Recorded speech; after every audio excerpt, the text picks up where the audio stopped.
बच्चों, पिछली वीडियो में हमने छद्म बल के बारे में बेसिक कॉन्सेप्ट देखा था कि जब बस आगे जाती है तो व्यक्ति अचानक पीछे की ओर जाता है, जबकि उस पर कोई बल नहीं लगता व्यक्ति पर। तो बस के आगे जाने से, क्योंकि बस आगे त्वरण से जा रही है, तो व्यक्ति पर बल एक पीछे की ओर लगता है, जो कि डायरेक्ट नहीं लगता है। उसी को अपन छद्म बल कहते हैं। अब यदि बस में अचानक ब्रेक मारा जाए तो बस में मंदन होगा, मतलब त्वरण की दिशा पीछे की तरफ होगी, तो व्यक्ति आगे की ओर जाएगा। तो कुल मिला के कहने का मतलब है कि अजड़त्ती फ्रेम के अंदर कोई भी वस्तु है तो उस पर छद्म बल किस दिशा में लगता है? जिस दिशा में अजड़त्ती फ्रेम त्वरित होता है उसके जस्ट विपरीत दिशा में छद्म बल कार्य करता है। थोड़ी और हम जानेंगे इस वीडियो में।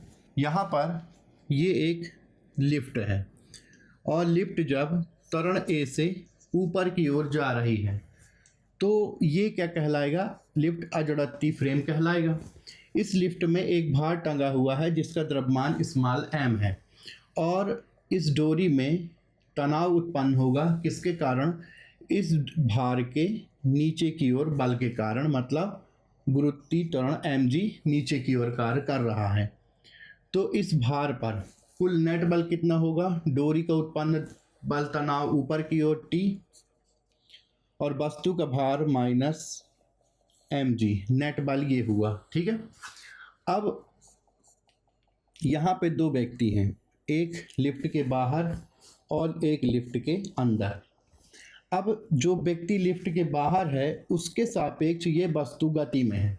ये लिफ्ट के साथ ऊपर की ओर जा रही है। किस त्वरण से? स्मॉल a त्वरण से। तो ये व्यक्ति कहेगा कि इस वस्तु पर जो बल लगेगा वो कितना लग रहा है? ma ऊपर की ओर। तो टोटल नेट बल कितना लगा कहलाया इस व्यक्ति की तरफ से? T minus mg। ये किसके बराबर होना चाहिए? m इसके बराबर, इसके हिसाब से।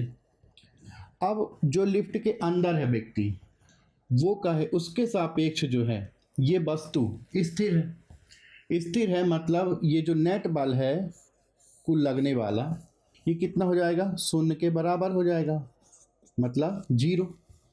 और T बराबर mg ये हो जाएगा। तो एक ही घटना को दो अलग अलग व्यक्तियों द्वारा अलग अलग परिभाषित किया जा रहा है। जो लिफ्ट के बाहर है वो कैसा है? वो जड़त्वीय फ्रेम में है, क्योंकि वो उसका जो फ्रेम है वो त्वरित नहीं हो रहा है। लेकिन जो लिफ्ट के अंदर है उसका फ्रेम क्या हो रहा है? त्वरित हो रहा है और वो वस्तु के साथ ही जा रहा है। यदि तो वो बोल रहा है कि वस्तु उसके सापेक्ष कैसी है? स्थिर है। तो ऐसा कैसे हो सकता है कि एक ही घटना को दो लोग अलग अलग तरीके से वर्णित करें? कुछ तो गड़बड़ है। तो दूसरा व्यक्ति जो लिफ्ट के अंदर है उसने न्यूटन का नियम लगाया, लेकिन अजड़त्ती फ्रेम होने के कारण उसका न्यूटन का नियम अजड़त्ती फ्रेम के अंदर कैसा हो गया? इनवैलिड हो गया। मतलब अजड़त्ती फ्रेम के अंदर यदि न्यूटन का नियम लगाना है तो हमको एक बल की कल्पना करनी पड़ेगी। कौन सा? जो पहली वीडियो में हमने बताया था कि अजड़त्ती फ्रेम के त्वरण की दिशा के विपरीत। मतलब यदि a त्वरण से लिफ्ट ऊपर जा रही है तो इस वस्तु पर इस दिशा में, नीचे की दिशा में क्या लगेगा? छद्म बल लगेगा। तो अजड़त्ती फ्रेम का त्वरण रहेगा और द्रव्यमान किसका रहेगा? जिस वस्तु पर हमको छद्म बल देखना है। तो किस ओर रहेगा? ma नीचे की ओर रहेगा। तब लिफ्ट के अंदर खड़ा व्यक्ति भी क्या बोलेगा? देखो, T ऊपर की ओर है और संतुलन के लिए ma प्लस कितना? mg। ये mg नीचे की ओर है और ma भी नीचे की ओर है, T। और यही तो ये वाला बोल रहा था, क्योंकि mg को यहाँ लाएंगे तो T बराबर ma प्लस mg हो जाएगा। अब इसने जो बोला और इसने जो बोला दोनों सही हो जाएंगे। किसके कारण? ये छद्म बल की कल्पना हमने की है, छद्म बल को हमने यहाँ पे लाया है इसलिए। ठीक है। अब हम इस कॉन्सेप्ट को लिफ्ट में लगाते हैं। जब लिफ्ट स्थिर है तो यहाँ पे व्यक्ति का भार, मान लो किसी वजन तौलने वाली मशीन पर ये व्यक्ति खड़ा है, तो व्यक्ति का भार mg नीचे की ओर होगा और न्यूटन के तृतीय नियम से अविलंब प्रतिक्रिया इस पर ऊपर की ओर लगेगा, मतलब r माइनस mg। चूँकि ये वस्तु या व्यक्ति रेस्ट में है तो टोटल मिला के क्या हो जाएगा? 0। तो r बराबर mg हो जाएगा। मतलब व्यक्ति का भार अपने वास्तविक भार के बराबर हो जाएगा। अब केस 2 की बात करते हैं। जब लिफ्ट त्वरण ए से ऊपर की ओर जा रही है, तो चूंकि ये लिफ्ट क्या है, अजड़त्ती फ्रेम, ये ऊपर की ओर जा रही है, तो इस पर व्यक्ति पर छद्म बल किस ओर लगेगा, नीचे की ओर लगेगा।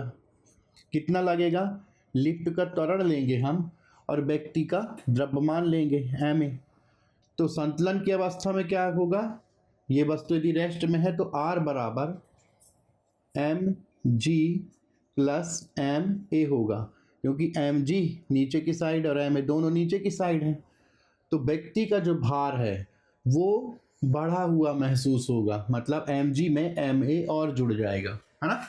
तो इस स्थिति में लिफ्ट जब ऊपर की ओर त्वरित हो रही है तो व्यक्ति का भार क्या होगा, व्यक्ति का आभासी भार वास्तविक भार से क्या होगा, ज़्यादा होगा।